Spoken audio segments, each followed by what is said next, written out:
Hey guys, this is Lala Legacy, and welcome back to another episode of Air. So, let's jump right back in. She looked disappointed. What kind of symptoms does Tono's mother have? Symptoms? I don't quite understand. What's illness of the heart supposed to mean? That's a tough question. I am supposed to have a good understanding of Tono's mother's condition. After all, my father was the one who made the first house visit when she had her miscarriage. Your father? Yeah, that's why Tono consulted me occasionally concerning her mother's condition. I see. Don't you feel the world's getting smaller as we speak? Yeah. Anyway, I heard about her mental symptoms from Tono. That's why I understand the situation Tono's in. Ah! No! Go away, updates! I see. That makes things simple. Simple? What do you mean? I don't like beating around the bush, so I'm gonna get straight to the point. Well, okay. Has Tono's mother really forgotten about Tono? Is it really that easy for a mother to forget about her child that caused her suffering for 9 months? I thought about what Tono was going through. The sadness of being forgotten by her mother, the agony of having to pose as another person in order to be loved, the pain of, after waking up from the dream, having the one Tono loved ask her, "Who are you?" It was a shoe I could never put myself in. However, well, I pressed Hijiri for an answer. I wanted to share a bit of Tono's pain. I wanted to take some of her pain away from her, for Tono's sake, and for Michiru, who cared for Tono. Don't make a face like that. Hijiri smiled and rubbed my head. A parent wouldn't be so heartless, right? Hijiri stroked my hair affectionately.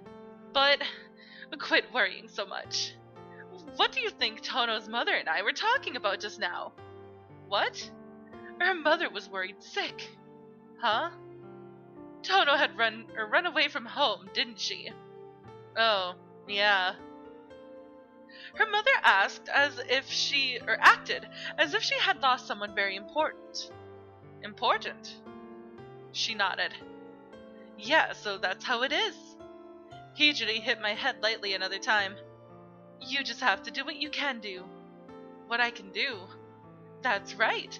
What you can do for her. Just do whatever you can in any way possible for you. Don't be having any regrets later. That evening, Tono brought us to the school's rooftop. The sun was still up, but the school was already deserted. As I opened the iron door to the rooftop, I could almost see the heat rising off the ground baked by the sun. Many summers have wavered and faded away. This is beautiful. I looked deep into the red sunset. Yes, it's beautiful. The two of us stood there, feeling the wind on us. The wind whistled a flute-like melody, reminiscing the day that had just passed. The birds are flying again. On the faraway sea, the birds wandered above the sea, painted crimson by the sun. It was the same scenery as the sunset of that day. Wings that had lost their home and wandered for eternity. Wings that had forgotten how to fly. Yet they had not forgotten their destination. They were only faltering at the thought of reaching their destination. What's the matter? I looked to my sides and realized that Michiru wasn't there. Michiru? I turned around and found Michiru standing a good distance away and looking at Tono. What's wrong? Tono spoke to her softly. Nope, nothing's wrong. She laughed with her usual nyahaha and trotted towards us. I had seen her behave like this before. She looked like this when she was sadly watching Tono's mother from afar. And today as well, when she was behind me looking at Tono's mother. What's wrong? I put a hand on Michiru's head, who was always between Tono and I. Don't worry about it. Michiru said nothing more. Just like back then, that was all she said. Tono gazed at Michiru with distress. After a few moments, "Hey, Michiru. Is it my fault? Huh? What? Is it my fault that you're looking like this?" Michiru didn't reply. She did not acknowledge or deny anything. She just looked down at the ground and away from the sea of sunset before her. "I see." Tono accepted her silence as a yes and turned to look toward the sky. A silence fell between the intermittent wind that blew past us. We knew that today was coming to a close. "No, it's definitely not Minagi."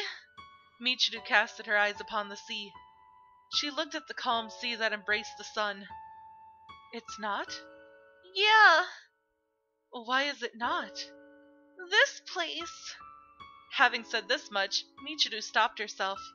She looked down at her feet, hesitant, sighing. After taking a small, deep breath, she finally spoke again.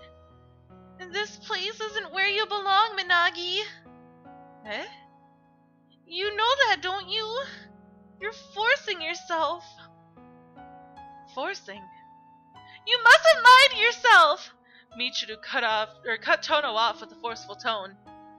"Because you look so lonely. You can't hide anything from me." "Michiru." Her voice was stricken with grief. The girl, mustering everything in her tiny body to turn her emotions into words, was yelling.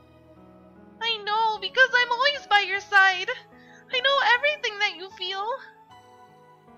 To what extent will these feelings be allowed to be conveyed? Will these feelings finally find their way to those desperate hands? Michiru held back her tears and looked at Tono. Her adolescent eyes were filled with strength. The girl, with emotions that words failed to describe in her eyes, reached out until her fingers touched something.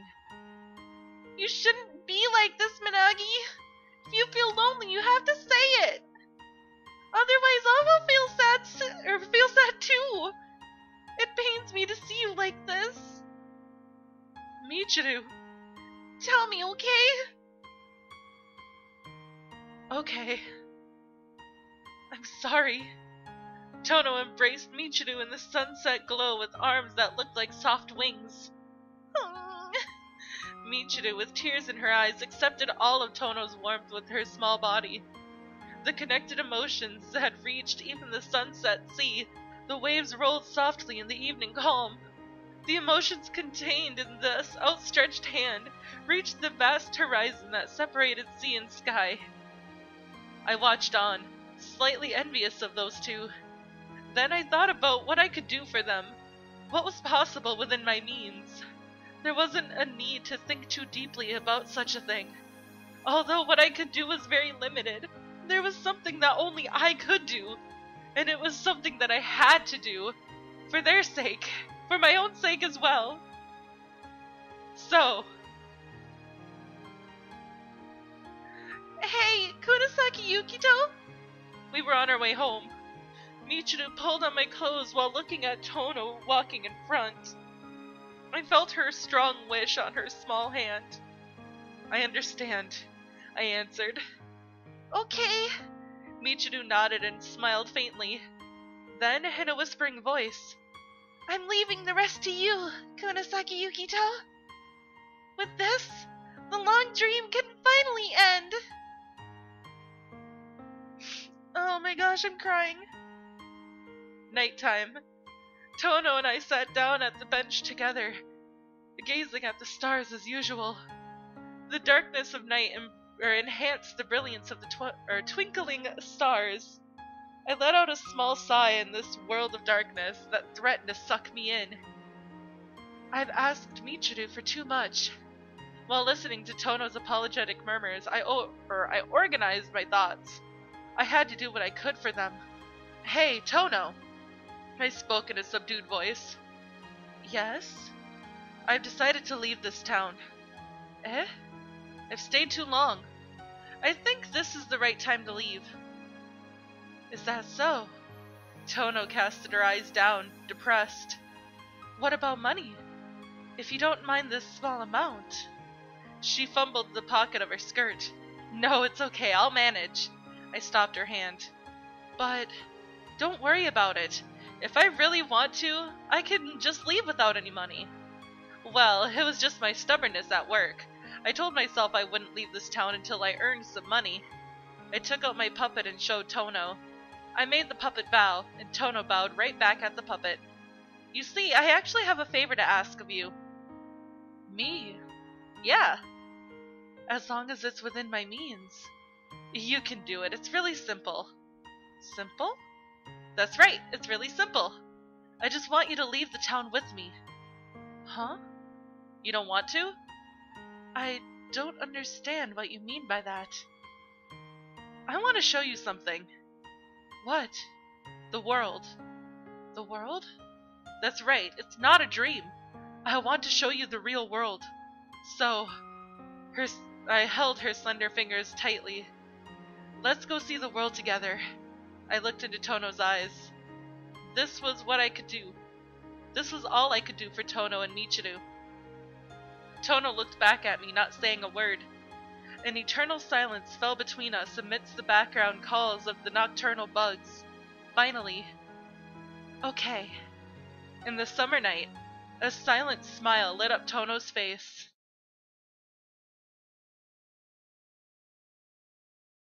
August 9th. Oh gosh.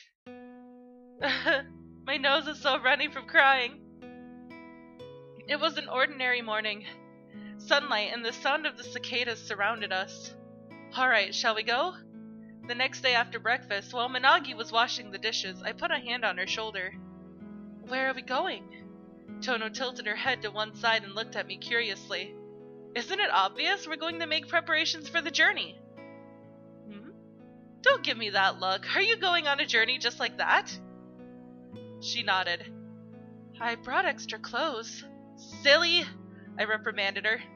A journey isn't as easy as you think it is. Oh, is that so? Yeah, you're forgetting something really important to bring with you. What might that be, Master? I'll teach you along the way. Let's get moving first. Okay. After we left the train station, I walked toward the town center in the shimmering heat. Tono did not look satisfied with my answer, but she simply followed me without saying a word. It's this way, isn't it? I had only been to our destination twice, so I kept stopping to check where I was heading. Where are we going? Tono had not realized where we were going yet. Most likely, she had always taken a different path to get there. Thankfully, I had the confidence in my sense of direction after having traveled so long. I wouldn't get lost. Besides, if we walked a bit further, Tono would notice. The place where we were going. Tono had forgotten an important thing to bring with her, and in that place... We stopped walking. Tono had possibly noticed somewhere along the way. She did not say a word. She stood there staring at the house which she had seen so many times. Whew, we're finally here. I acted nonchalant as I lightly massaged my waist. Why? Tono said with a sad tone as she looked at the gate to her own home. This is all that I can do for you. I could not bear all of her sadness for her. I would if I could. However, even if I could, it'd be pointless. Her sadness only belonged to her. And that was why I had to make Tono face up to her sadness. You don't want to? She gave a slight nod. I see. Well, look at that! I pointed at the porch visible across the hedges. How long are you going to make her wait? There, Tono's mother was sitting in the sunlight, waiting for someone. Like a senile person glancing up at the sky, she looked lonely and frail. Mom! Tono looked at her mother with a complex expression on her face. Yup, that's your mom.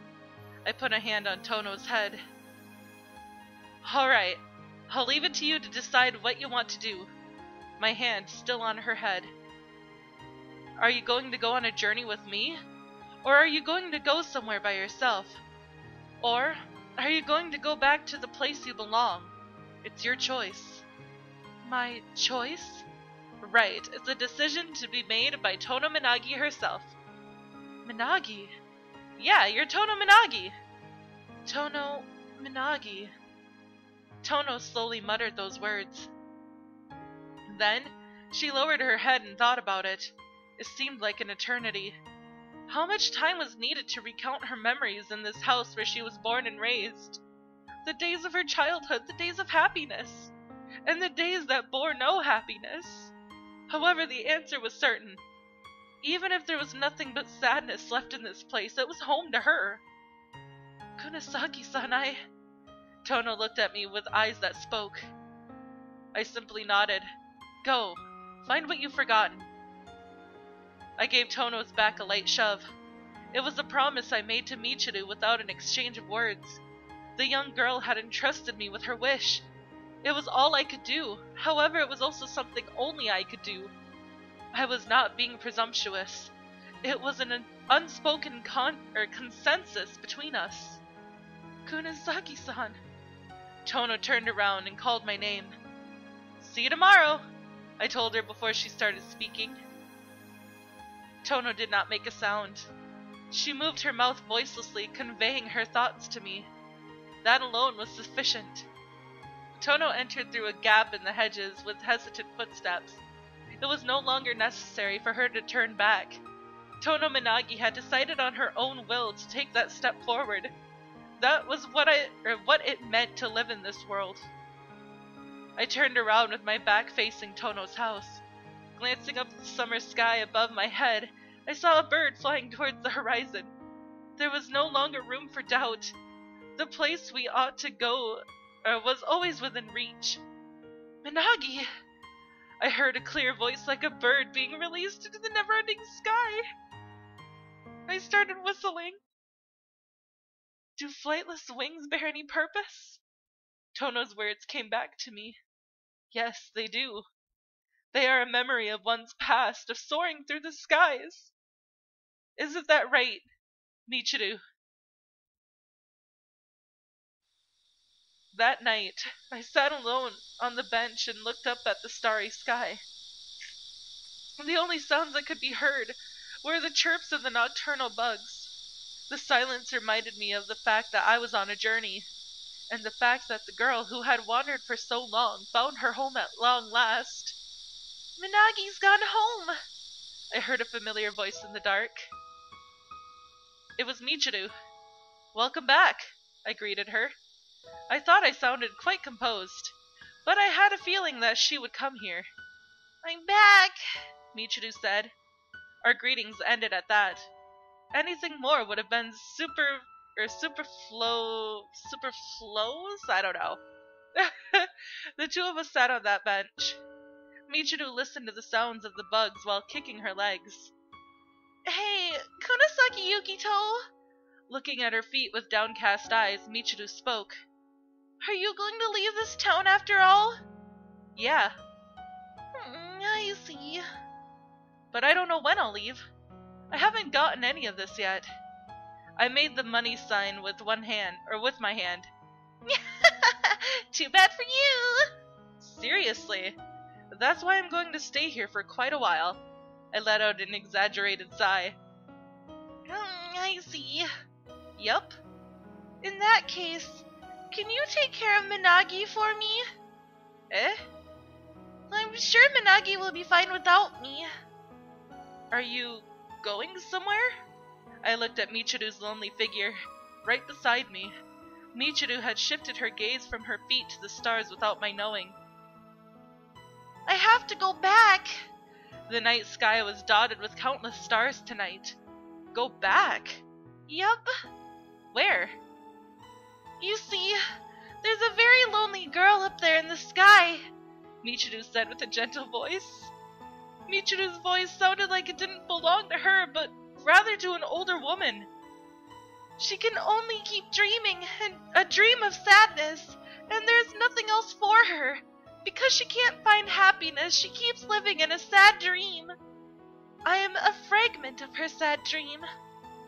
You mean, what Michiru said made me recall something. The girl that my mom kept telling me about when I was a child. A girl with sad wings. That's not really right. Michiru shook her head as if to rein in my thoughts. I had the girl give me a piece of her dream. The girl has very wounded wings on her back. Those wings have mysterious powers. Their feathers contain all of the memories of countless people. But she's really pitiful. That was why I wanted to help her. No, don't do this to me! I asked her to give me one of her feathers because there was someone I wanted to meet. I wanted to meet them and make them happy. I believed that those people's happiness were connected to that girl's happiness. So I had the girl give me a piece of her memories. In order to become friends with that person, I needed memories. Because I didn't have memories to begin with. Did you know? Know what? Humans can't live without memories. But even so, humans can't live on memories alone. Someday they will have to wake from their dreams. A dream that one never wakes up from. No matter how happy it is, will definitely turn into sadness one day. It really is a sad thing. It really is painful. I listened to the girl without interrupting her. But I have to stop now because I'm all out of time for this episode. I really want to keep going because it's like making me cry really hard. Like I'm trying not to sob right now. But that is all the time that I have for this episode. And if you liked it, please give it a big thumbs up down below. And if you haven't already subscribed, by subscribing you're becoming part of a legacy. I love you guys so much and I will see you in the next video. Bye!